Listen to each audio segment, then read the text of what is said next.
كل فترة ربنا بيشاور لك على أشخاص وبيقول لك كفاية كده، دول مش شبهك.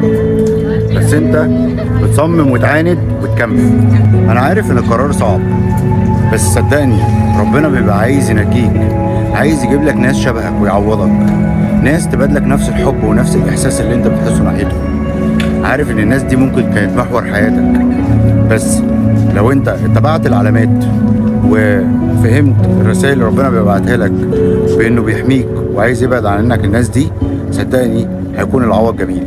وشبهك دي مش طبقية خالص، شبهك دي يعني شبه اخلاقك، شبه تربيتك، شبه مبادئك، شبه تصرفاتك، شبه علاقاتك الاسرية والاجتماعية، وشبهك في طريقة المعيشة، شبهك وقت حدوث الخلافات.